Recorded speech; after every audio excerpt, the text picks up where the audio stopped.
ଜଗତରେ ମଣିଷ ହବା ପାଇଁ ହେଲେ ବଡ ହବା ପାଇଁ ହେଲେ ଗୋଟିଏ ଜିନିଷ ହଉଛି ବିଦ୍ୟା। ବିଦ୍ୟା ଜଣଙ୍କ ଠାରୁ ଗ୍ରହଣ କରି ହୁଏ। ସେ କିଏ ନା ସେ ହେଲେ ଗୁରୁ। ଗୁରୁ ହେଲେ ବିଦ୍ୟାଦାତା। ଜଗତର ମୂଳ ହେଲେ ଗୁରୁ।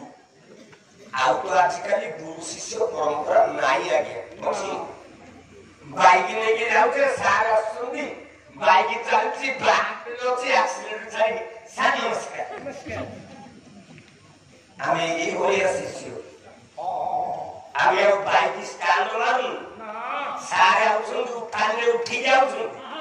ଆମେ ଗାଡିରେ ପଡିକି ଯାଉଛୁ। ସାର୍ଙ୍କୁ ଦେଖିଦେଲୁ ଏପଟେ ବାଁ ହାତରେ ଧରି ପକେଇଲୁ କ୍ଲଚକୁ ଡାହାଣ ହାତକୁ ଚାଲୁ ସାର୍ ନମସ୍କାର। ସାର୍ ଆଉ କଣ କରିବେ? ସେ ଗୁରୁ ଶିଷ୍ୟର ପରମ୍ପରା ଉଠିଗଲାଣି। ଆଉ ଆଚାର୍ଯ୍ୟ ନାହାନ୍ତି, ଆଉ ଉପାଧ୍ୟାୟ ନାହାନ୍ତି।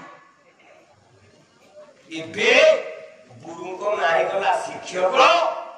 ଆଉ ଆମେ ଛାତ୍ର ଛାତ୍ରୀ ନୁହେଁ, ଆମେ ଗୋଟେ ଛତରା ଛତରୀ।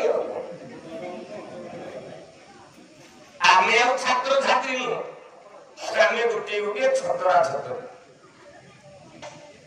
ନହେଲେ ଆମେ ଓଡ଼ିଆ ମାନେ ସହିପାରିଥାନ୍ତେ ଯେ ଯୋଉ ଗୁରୁ ପରମ୍ପରା ଜଗତର ବିଶୁଦ୍ଧ ପରମ୍ପରା, ସେଇ ପରମ୍ପରାକୁ ତମେ ଓଡ଼ିଆ ମାନେ କହୁଛ ଆମର ସ୍ୱତନ୍ତ୍ର ଭାଷା ହବନି। କେମିତି ହବ? ଆମେ ମୂର୍ଖ ଓଡ଼ିଆ। ମଞ୍ଚ ଉପରେ ଆମେ ବାହାରେ ଗୁରୁଙ୍କୁ ଦେଖିକି ନମସ୍କାର କରୁଛୁ, କିନ୍ତୁ ଆମେ ଗୀତ ଲେଖୁଛୁ ଆଖି ଠାର ମାଇଲା ଆଲୋ ମାଇଲା ଆଲୋ ରସିକିଆ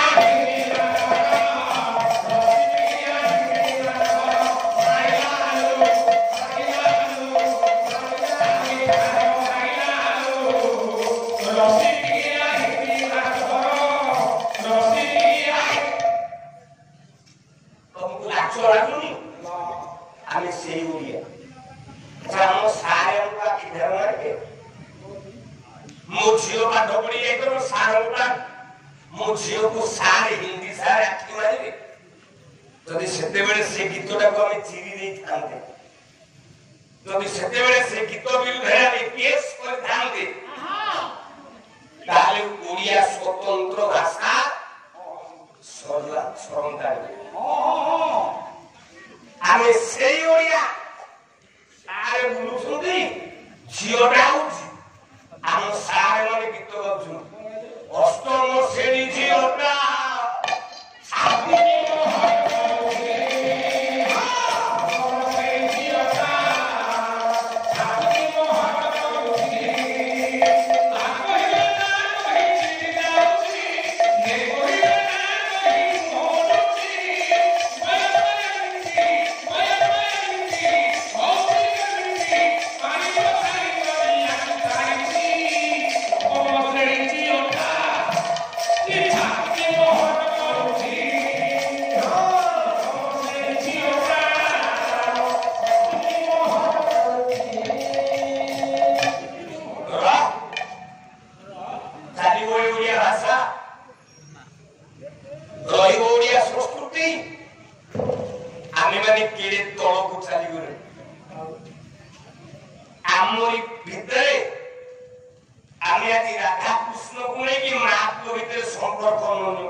ଆମେ ପୁଣି ଗୀତ ଗାଇଲେ କହିଲା କାଳିଆ ମୋଦେ ବୋଳି